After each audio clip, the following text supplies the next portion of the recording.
Hi dears, welcome to Achus design. ഇന്ന് നമ്മൾ ജോർജറ്റിൻ്റെ ഫാബ്രിക്കിലെ ഒരു യോക്ക് എംബ്രോയിഡറി ഡിസൈനാണ് നമ്മൾ ചെയ്യുന്നത്. അതിന് വേണ്ടിയിട്ട് ഷുഗർ ബീഡ്സും സിൽക്ക് ത്രെഡും ഞാൻ ഇവിടെ എടുത്തിട്ടുണ്ട്. അപ്പോൾ ഈ രണ്ട് ഐറ്റംസ് വെച്ചിട്ടാണ് നമ്മളിന്നൊരു യോക്ക് ഡിസൈൻ നമ്മൾ ചെയ്ത് കൊടുക്കുന്നത്. അപ്പോൾ ഇതിൻ്റെ പാറ്റേൺ വന്നിട്ട് ആദ്യം നമ്മൾ നെക്ക് മാർക്ക് ചെയ്ത് കൊടുക്കുക. നെക്ക് മാർക്ക് ചെയ്ത് കൊടുത്തിട്ട് നെക്കിൻ്റെ സെൻറ്റർ ഭാഗത്ത് നിന്ന് താഴേക്ക് ഒരു ലൈൻ വരയ്ക്കുക. എത്ര നീളത്തിലാണോ വേണ്ടത് അത്ര നീളത്തിൽ നമ്മളൊരു ലൈൻ അത്യാവശ്യം വലിയൊരു ലൈൻ വരച്ചു കൊടുക്കുക. പിന്നെ അടുത്ത ലൈൻസൊക്കെ വരുമ്പോൾ ചെറിയ ലൈൻസ് അങ്ങനെ പോവുക, ലെഫ്റ്റിലേക്കും റൈറ്റിലേക്കും അങ്ങനെ പോവുക. അപ്പം എൻ്റെ സെൻറ്റർ ഭാഗത്ത് കുറച്ച് ലീവ്സിൻ്റെ ഷേപ്പ് ഉണ്ടോ, അപ്പോൾ അതും കൂടി നമ്മൾ ഇതിനകത്ത് വരച്ചു കൊടുക്കുന്നുണ്ട്. അപ്പം നമ്മുടെ ഡിസൈൻ വന്നിട്ട് അപ്പം ഇങ്ങനെയാണ് വരുന്നത്.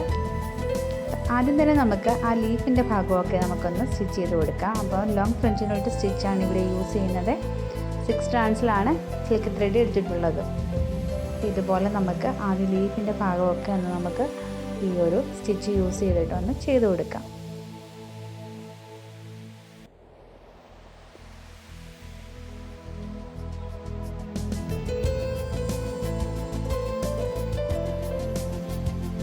അതിൽ നിന്ന് ഇതുപോലെ നമുക്ക് പതുക്കെ ഒന്ന് ചെയ്ത് കൊടുക്കാവേ.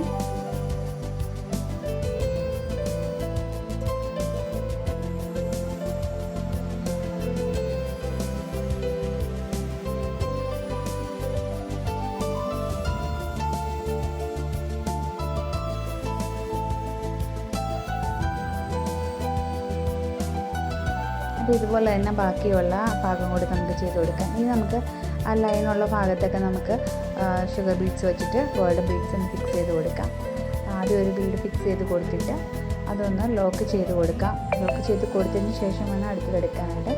അപ്പോൾ ഇതുപോലെ ലോക്കാക്കിയതിന് ശേഷം ഞാൻ അതിനകത്തൂടെ തന്നെ ത്രെഡ് എടുത്തിട്ടുണ്ട്. പിന്നെ അടുത്ത ബീഡ് അപ്പോൾ നമുക്ക് ബീഡ് ഇങ്ങനെ അടുപ്പിച്ച് നമുക്ക് ചെയ്തെടുക്കാനായിട്ട് ഇങ്ങനെ എടുക്കുമ്പോൾ നമുക്ക് അങ്ങനെ ചെയ്യാനായിട്ട് സാധിക്കും കേട്ടോ. ഇതുപോലെ ഓരോ ബീഡിൻ്റെയും സെൻറ്റർ ഭാഗത്തുകൂടി നമുക്ക് നീട്ടിയെടുത്തിട്ട് അടുത്ത ബീഡ് ഫിക്സ് ചെയ്ത് കൊടുക്കുകയാണ് ചെയ്യുന്നത്.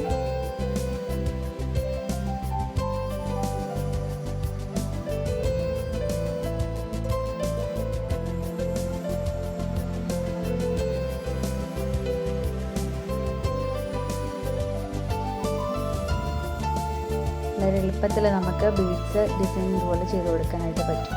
ലൈനുള്ള ഭാഗത്തൊക്കെ നമുക്ക് ഈ ഒരു ഗോൾഡൻ ബീഡ്സ് ഫിക്സ് ചെയ്ത് കൊടുക്കണം. പിന്നെ സെൻറ്റർ ഭാഗത്തായിട്ട് ലീഫിൻ്റെ ഭാഗത്തൊക്കെ നമുക്ക് റെഡ് കളറിൻ്റെ ത്രെഡ് വെച്ചിട്ട് ഈ ഒരു ഫ്രഞ്ച് നോട്ട് സ്റ്റിച്ചും കൂടെ ചെയ്ത് കൊടുക്കാം. ഇവിടെ ഞാൻ ഒരു വളരെ ചെറിയൊരു ഡിസൈനാണ് ചെയ്തിരിക്കുന്നത് കേട്ടോ.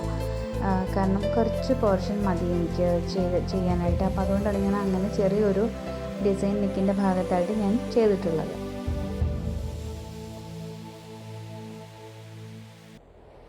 പാറ്റേണിൽ കാണുന്ന പോലെ തന്നെ നമുക്ക് വരച്ചു കൊടുക്കണം. അത് വലിയൊരു ലൈൻ വരയ്ക്കുക, അത് ചെറിയ ലൈൻസ്, അങ്ങനെ തന്നെയാണ് നമ്മൾ ഈ ഒരു ഡിസൈൻ ചെയ്ത് പോകുന്നത്.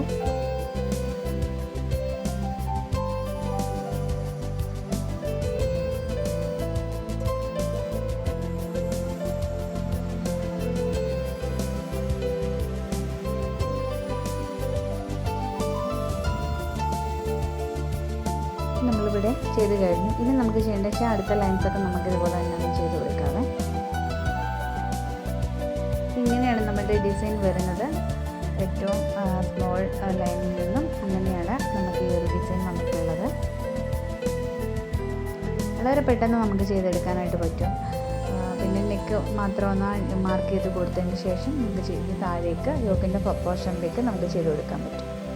ഇന്നത്തെ വീഡിയോ നിങ്ങൾക്ക് എല്ലാവർക്കും യൂസ്ഫുൾ ആയെന്ന് ഇഷ്ടമായെന്ന് ഞാൻ കരുതുന്നു. അപ്പോൾ മറക്കാതെ നമ്മുടെ ചാനൽ ഒന്ന് സബ്സ്ക്രൈബ് ചെയ്തേക്കുക. സബ്സ്ക്രൈബ് ചെയ്യുമ്പോൾ തൊട്ടടുത്തായിട്ടൊരു കുഞ്ഞ് ബെല്ലൈക്കനും കൂടിയുണ്ട്, അതും കൂടി ഒന്ന് എനേബിൾ ചെയ്തേക്കുക. ഫ്യൂച്ചറിടുന്ന വീഡിയോസിന് നോട്ടിഫിക്കേഷൻസൊക്കെ കിട്ടും കേട്ടോ.